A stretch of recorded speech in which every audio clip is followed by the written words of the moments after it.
আমার আজকের রেসিপি আলু ফুলকপি দিয়ে রুই মাছের ঝোল। আলু ফুলকপি দিয়ে তো রুই মাছের ঝোল আমরা করেই থাকি, কিন্তু এই রান্নাটা একটু অন্যরকমের। মানে রান্নাটা দেখলেই বুঝতে পারবেন, তবে খেতে কিন্তু ভীষণ সুন্দর লাগে। অবশ্যই রান্নাটা বাড়িতে একবার তৈরি করে খেয়ে দেখবেন, আর ভালো লাগলে তো লাইক শেয়ার কমেন্ট করার অনুরোধ রইল। তো চলুন দেরি না করে রান্নাটা শুরু করা যাক। এখানে আমি রুই মাছ নিয়েছি 5 পিস, মানে এখানে 450 গ্রাম ওজন হয়েছে। তো মাছটা আগে নুন মাখিয়ে গরম জল দিয়ে, উষ্ণ গরম জল দিয়ে ভালোভাবে ধুয়ে তারপরে আবার নুন হলুদ মাখিয়ে নিয়েছি, কারণ মাছে এখন ভীষণ ওষুধ দেয়, তো তাই একটু উষ্ণ গরম জল দিয়ে ধুয়ে নিলে শরীর খারাপ হওয়ার সম্ভাবনাটা কম থাকে। আর নিয়েছি আলু, এখানে আমি 2টো মাঝারি সাইজের আলু নিয়েছি, যেগুলো খোসা ছাড়িয়ে একটু ডুমো ডুমো করে কেটে জলে ভিজিয়ে রেখেছি যাতে কালো না হয়ে যায়। নিয়েছি পেঁয়াজ আমি এখানে 3টে মাঝারি সাইজের পেঁয়াজ নিয়েছি। পেঁয়াজগুলো একটু লম্বা লম্বা করে কুচিয়ে নিয়েছি। আর ফুলকপি একটা মাঝারি সাইজের নিয়েছি।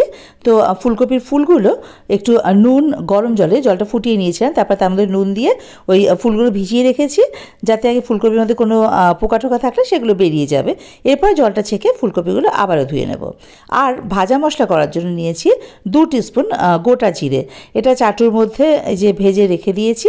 এটা ঠান্ডা হয়ে গেলে জিরেটাকে গুঁড়ো করে নেব। তো এবার রান্না শুরু করার পালা। তার জন্য ওভেনে কড়াই বসিয়ে তাতে সর্ষের তেল দিয়ে দিলাম। রান্নাটা অবশ্যই সর্ষের তেলে হবে। এবারে তেলটা বেশ ভালোভাবে গরম হয়ে গেলে তেলের কাঁচা গন্ধটা, সর্ষের তেলের কাঁচা গন্ধটা চলে গেলে ফ্লেমটাকে মিডিয়ামে করে ওই 6-7খানা বড়ি আমি ভেজে নেব। তো এটা দিয়ে দিলাম। বড়িটা ভাজতে তো একদমই বেশি সময় লাগে না, ওই মিডিয়াম ফ্লেমে একটুখানি বেশ লাল লাল করে বড়িটা ভেজে নেব।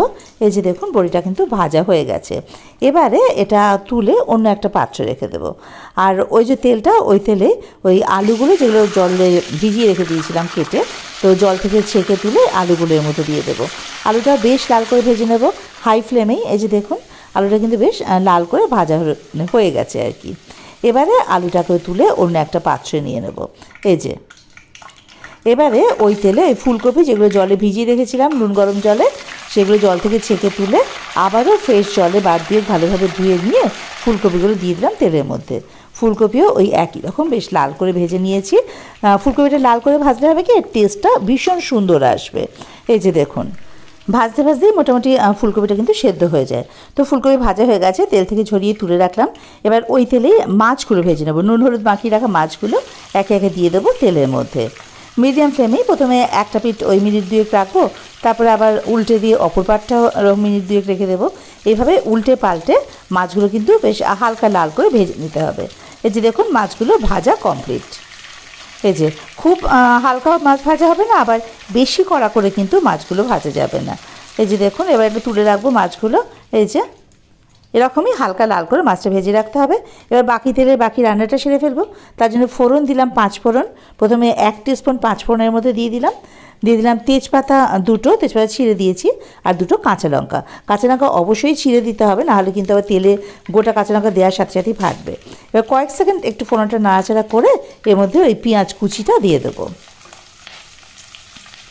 এবারে হাই ফ্লেমে পেঁয়াজটাকে কিন্তু একটু বেশ লাল করে ভেজে নিতে হবে। এই যে দেখুন পেঁয়াজটা লাল করে ভাজা হয়ে গেছে। এবারে এর মধ্যে ওই যে আলুটা যেটা ভেজে রেখেছিলাম সেটা দিয়ে দেবো আদা বাটা 1 টেবিল স্পুন। এবারে ওই আদা বাটাটা আলুর সঙ্গে একটু ভাজা ভাজা করে নেবো কয়েক সেকেন্ড, যাতে আদার ওই কাঁচা গন্ধটা চলে যায়। আর এবারে এর মধ্যে দিয়ে দেবো অল্প একটু জল, কারণ পেঁয়াজ আছে তো, আমি গুঁড়ো মশলা দেবো, তাই পেঁয়াজটা যাতে পুড়ে না যায় তার জন্য আগে থেকে অল্প একটু জল এর মধ্যে দিয়ে নিলাম। এবার দেবো স্বাদমতো নুন। আমি এখানে 2 টিস্পুন নুন দিয়ে দিয়েছি, আর হলুদ দিয়েছি 1 টিস্পুন। ঝালের জন্য শুকনো লঙ্কা গুঁড়ো 1/4 টিস্পুন। আপনারা যেরকম ঝাল খান সেই অনুযায়ী বাড়িয়ে কমিয়ে নেবেন আর কি। এবারে কালারের জন্য এখানে দিয়ে দিলাম কাশ্মীরি লঙ্কা গুঁড়ো 1 টিস্পুন। এটা অপশনাল, কালারের জন্য এটা দেওয়া আর কি। দিয়ে দিলাম ধনের গুঁড়ো 2 টিস্পুন। এবারে সব মশলাগুলো একটু ভালো করে কষিয়ে নিতে হবে। যেহেতু আগে আমি অল্প একটু জল দিয়ে দিয়েছি, তাই মশলাগুলো পুড়ে যাওয়ার তো আর কোনো ভয়ই নেই। তো এই যে দেখুন মশলাটা খুব ভালোভাবে কষিয়ে নিয়েছি আমি, তেল ছেড়ে দিয়েছে মশলা থেকে। এবারে বেশ খানিকটা পরিমাণ জল এর মধ্যে দিয়ে দেবো। এটা তো মাছের ঝোল হবে, তাই জলটা কিন্তু বেশ খানিকটা পরিমাণ লাগবে, কারণ আলুগুলো সেদ্ধ হতে হবে তো। এই যে দেখুন ঝোলটা ফুটে উঠেছে। এবারে ফ্লেমটাকে মিডিয়ামে করে দিয়ে ঢাকা দিয়ে রেখে দেবো ওই মিনিট 5, যাতে আলুটা 80% মতো সেদ্ধ হয়ে যায়। মিনিট 5 পর ঢাকাটা খুলে এলাম। এই যে দেখুন আলুটা কিন্তু মোটামুটি সেদ্ধ হয়ে এসেছে,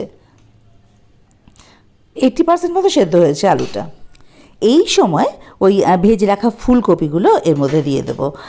ফুলকপিগুলো যেহেতু ভাজতে ভাজতেই নরম হয়ে যায়, তাই ফুলকপি যদি আলুর সাথে দিয়ে দিই তাহলে কিন্তু ফুলকপির ফুলগুলো একেবারেই গলে যাবে, তখন ঝোলের মধ্যে আর ফুলগুলো পাওয়া যাবে না, শুধু ফুলকপির ডাঁটিগুলো থাকবে আর কি।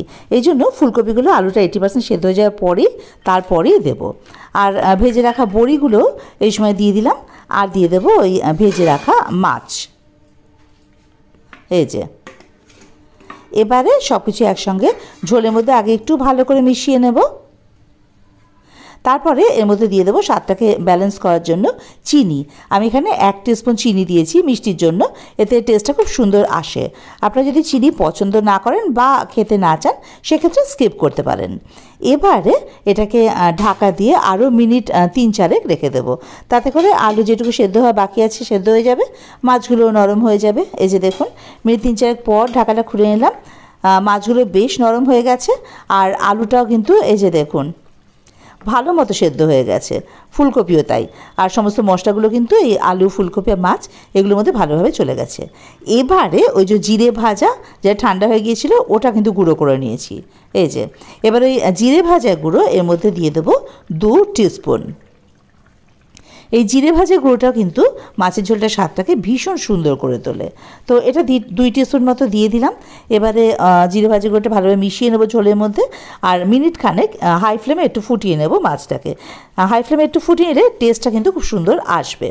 তো এটা ফুটে উঠেছে, এইবারে ফ্লেমটাকে বন্ধ করে ঢাকা দিয়ে স্ট্যান্ডিং টাইম মিনিট 2